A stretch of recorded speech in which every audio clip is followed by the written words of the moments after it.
शामिल हुए, नेतृत्व किया है, चेयरपर्सन रहे हैं, महत्वपूर्ण जिम्मेदारी आपके सामने रही थी और महीनों के प्रयास के बाद वो मौका भी आया जब लंबी बहस के बाद जिस तरीके से वक्फ संशोधन विधेयक पास हो गया। लेकिन आज राज्यसभा की बारी है और आज भी हंगामे के आसार हैं। आपकी ओर से क्या तैयारी, किस तरीके से आप करेंगे? मुझे खुशी इस बात की है कि आपने कम से कम इस बात को देश के सामने कि 12 घंटे की लंबी चर्चा, तो कल कम से कम लोकसभा में चर्चा वो पब्लिक डोमेन में था, लोकसभा चैनल से पूरी दुनिया देश देख रही थी।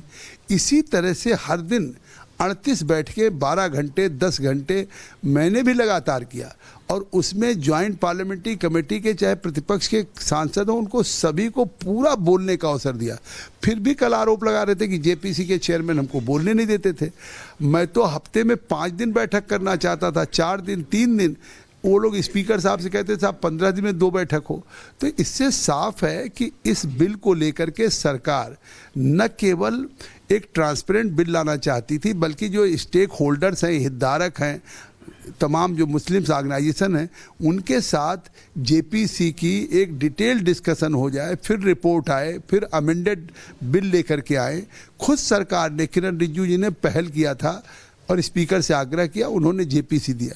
तो इससे साफ है कि सरकार को, और कल गृह मंत्री अमित शाह जी ने साफ कर दिया कि हम ये चाहते हैं कि जो वक्फ हो रहा है उस वक्फ का रखरखाव ठीक हो, उसकी आमदनी से गरीब, पसमानदा, ओबीसी, खवातीन, महिलाओं और बच्चों को, आर्फन को उसका फ़ायदा मिले। हमें ना मुतवल्ली मुसलमान होगा, वाकिफ मुसलमान होगा, वक्फ आपका होगा, उसमें कोई दखल नहीं करना। लेकिन जो अभी वक्फ का फ़ायदा गरीबों को नहीं मिल रहा, आम मुसलमान को, केवल मुतवल्ली और केयरटेकर है, रेलवे और सेना के बाद सबसे बड़ा ऑर्गेनाइजेशन है। तो कल के बाद तो नहीं करना चाहिए। कल के बाद भी जिस तरह से ओवैसी ने बिल को फाड़ दिया है, मुझे लगता है कि कोई बिल सरकार की चुनी हुई जो जनता के जनादेश पे होती है, उस बिल से असहमति हो सकती है, उस बिल के खिलाफ आप वोट कर सकते हैं, लेकिन बिल को फाड़ना तो आप एक तरह से लोकतंत्र पे कुठाराघात है। और साफ हो गया कि उनका लोकतंत्र में विश्वास नहीं है।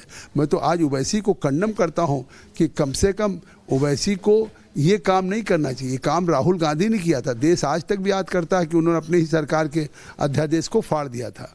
तो इससे साफ है कि कहीं न कहीं मुसलमान को वोट बैंक समझ के तुष्टीकरण किया जा रहा है और अभी भी प्रोवोक किया जा रहा है। 8 घंटे चर्चा का समय आज के लिए दिया गया। लगता है आपको कि 8 घंटे में सब सिमट पाएगा या कल की तरह टाइम एक्सटेंड करना पड़ेगा बहस के लिए?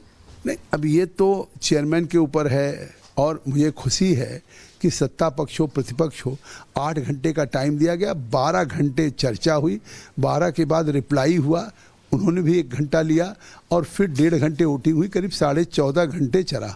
हम लोग 3:30 बजे रात को आए हैं।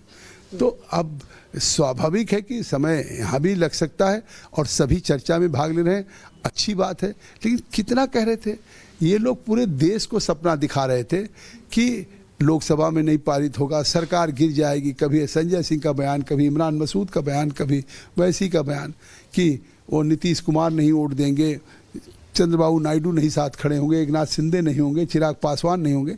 किस तरह से कल उनके सदस्यों ने इस बिल का समर्थन किया? क्यों? क्योंकि हमने जेपीसी में भी इनके पार्टी के जो कल सभी सदस्य बोले वो जेपीसी के मेंबर थे, वहाँ भी मैंने उनको सुना और जो उनका कंसर्न था उसी को हमने एड्रेस किया। सरकार के अमेंडमेंट पे भी हमने अमेंडमेंट और रिकमेंडेशन भेजा, जिसको सरकार ने अक्षरशः स्वीकार किया। तो ये मुंगेरी लाल के हसीन सपने देख रहे थे।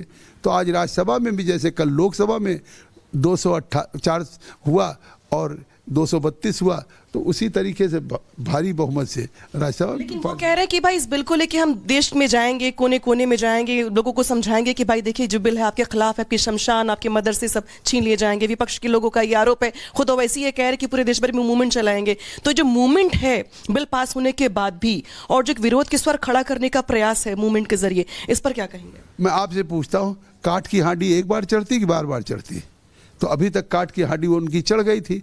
कल अमित शाह जी के बयान देने के बाद अब वो चाहे देश भर में घूमे चाहे विश्व भर में घूमे, जब साफ हो गया कि सरकार न किसी खानकाह को ले रही, न किसी मस्जिद को ले रही, न किसी कब्रिस्तान को ले रही, तो इनके घूमने से क्या होगा? इन्होंने सीए में भी पूरे देश में घूमा था, कोशिश किया था, हिंसा भी हुई थी, लेकिन आज लोगों ने स्वीकार किया किसी की नागरिकता नहीं जा रही है। लोगों ने आर्टिकल 370, 35 ए में भी विरोध किया, 3 तलाक में भी आज उन महिलाओं ने शुक्रिया अदा किया। देखिए जगदम्बिका पाल जी हैं जो कि बात कर रहे थे हमसे और ये कह रहे थे कि किस तरीके से जो तैयारी आज की है वो भी पूरी है। कल 8 घंटे के बाद एक्सटेंड करके टाइम 14 घंटे का हो गया था। आज भी कुछ ऐसी उम्मीद है जहां पे हंगामे के आसार दिखाई दे रहे हैं। शामिल हुए, नेतृत्व किया है, चेयरपर्सन रहे हैं, महत्वपूर्ण जिम्मेदारी आपके सामने रही थी और महीनों के प्रयास के बाद वो मौका भी आया जब लंबी बहस के बाद जिस तरीके से वक्त पर संशोधन विधेयक पास हो गया। लेकिन आज राज्यसभा की बारी है और आज भी हंगामे के आसार हैं। आपकी ओर से क्या तैयारी, किस तरीके से आप करेंगे? मुझे खुशी इस बात की है कि आपने कम से कम इस बात को देश के सामने कि 12 घंटे की लंबी चर्चा, तो कल कम से कम लोकसभा में चर्चा वो पब्लिक डोमेन में था, लोकसभा चैनल से पूरी दुनिया देश देख रही थी। इसी तरह से हर दिन 38 बैठकें 12 घंटे 10 घंटे मैंने भी लगातार किया और उसमें ज्वाइंट पार्लियामेंट्री कमेटी के चाहे प्रतिपक्ष के सांसद हों, उनको सभी को पूरा बोलने का अवसर दिया। फिर भी कल आरोप लगा रहे थे कि जेपीसी के चेयरमैन हमको बोलने नहीं देते थे। मैं तो हफ्ते में 5 दिन बैठक करना चाहता था, 4 दिन 3 दिन। वो लोग स्पीकर साहब से कहते थे साहब 15 दिन में 2 बैठक हो। तो इससे साफ है कि इस बिल को लेकर के सरकार न केवल एक ट्रांसपेरेंट बिल लाना चाहती थी, बल्कि जो स्टेक होल्डर्स हैं, हितधारक हैं, तमाम जो मुस्लिम्स ऑर्गेनाइजेशन हैं, उनके साथ जेपीसी की एक डिटेल डिस्कशन हो जाए, फिर रिपोर्ट आए, फिर अमेंडेड बिल लेकर के आए। खुद सरकार ने, किरण रिजिजू जी ने पहल किया था और स्पीकर से आग्रह किया, उन्होंने जेपीसी दिया। तो इससे साफ है कि सरकार को, और कल गृह मंत्री अमित शाह जी ने साफ कर दिया कि हम ये चाहते हैं कि जो वक्फ हो रहा है उस वक्फ का रखरखाव ठीक हो, उसकी आमदनी से गरीब, पसमानदा, ओबीसी, खवातीन, महिलाओं और बच्चों को, आर्फन को उसका फ़ायदा मिले। हमें ना मुतवल्ली मुसलमान होगा, वाकिफ मुसलमान होगा, वक्फ आपका होगा, उसमें कोई दखल नहीं करना। लेकिन जो अभी वक्फ का फ़ायदा गरीबों को नहीं मिल रहा, आम मुसलमान को, केवल मुतवल्ली और केयरटेकर है, रेलवे और सेना के बाद सबसे बड़ा ऑर्गेनाइजेशन है। तो कल के बाद तो नहीं करना चाहिए। कल के बाद भी जिस तरह से ओवैसी ने बिल को फाड़ दिया है, मुझे लगता है कि कोई बिल सरकार की चुनी हुई जो जनता के जनादेश पे होती है, उस बिल से असहमति हो सकती है, उस बिल के खिलाफ आप वोट कर सकते हैं, लेकिन बिल को फाड़ना तो आप एक तरह से लोकतंत्र पे कुठाराघात है। और साफ हो गया कि उनका लोकतंत्र में विश्वास नहीं है। मैं तो आज ओवैसी को कंडम करता हूं कि कम से कम ओवैसी को ये काम नहीं करना चाहिए। ये काम राहुल गांधी ने किया था, देश आज तक भी याद करता है कि उन्होंने अपनी ही सरकार के अध्यादेश को फाड़ दिया था। तो इससे साफ है कि कहीं न कहीं मुसलमान को वोट बैंक समझ के तुष्टीकरण किया जा रहा है और अभी भी प्रोवोक किया जा रहा है। 8 घंटे चर्चा का समय आज के लिए दिया गया। लगता है आपको कि 8 घंटे में सब सिमट पाएगा या कल की तरह टाइम एक्सटेंड करना पड़ेगा बहस के लिए? नहीं, अब ये तो चेयरमैन के ऊपर है और मुझे खुशी है कि सत्ता पक्ष हो प्रतिपक्ष हो, 8 घंटे का टाइम दिया गया। 12 घंटे चर्चा हुई, 12 के बाद रिप्लाई हुआ, उन्होंने भी 1 घंटा लिया और फिर 1.5 घंटे वोटिंग हुई। करीब 14.5 घंटे चला। हम लोग 3:30 बजे रात को आए हैं। तो अब स्वाभाविक है कि समय यहाँ भी लग सकता है और सभी चर्चा में भाग ले रहे हैं, अच्छी बात है। लेकिन कितना कह रहे थे ये लोग, पूरे देश को सपना दिखा रहे थे कि लोकसभा में नहीं पारित होगा, सरकार गिर जाएगी। कभी संजय सिंह का बयान, कभी इमरान मसूद का बयान, कभी वैसी का बयान कि वो नीतीश कुमार नहीं वोट देंगे, चंद्रबाबू नायडू नहीं साथ खड़े होंगे, एकनाथ शिंदे नहीं होंगे, चिराग पासवान नहीं होंगे। किस तरह से कल उनके सदस्यों ने इस बिल का समर्थन किया? क्यों? क्योंकि हमने जेपीसी में भी इनके पार्टी के जो कल सभी सदस्य बोले वो जेपीसी के मेंबर थे, वहाँ भी मैंने उनको सुना और जो उनका कंसर्न था उसी को हमने एड्रेस किया। सरकार के अमेंडमेंट पे भी हमने अमेंडमेंट और रिकमेंडेशन भेजा, जिसको सरकार ने अक्षरशः स्वीकार किया। तो ये मुंगेरी लाल के हसीन सपने देख रहे थे।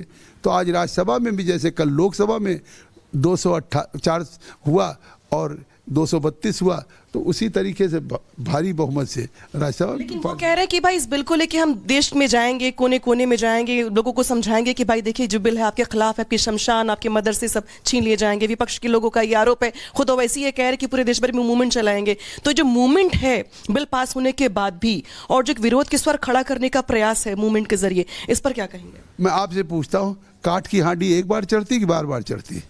तो अभी तक काठ की हांडी वो उनकी चढ़ गई थी। कल अमित शाह जी के बयान देने के बाद अब वो चाहे देश भर में घूमे चाहे विश्व भर में घूमे, जब साफ हो गया कि सरकार न किसी खानकाह को ले रही, न किसी मस्जिद को ले रही, न किसी कब्रिस्तान को ले रही, तो इनके घूमने से क्या होगा?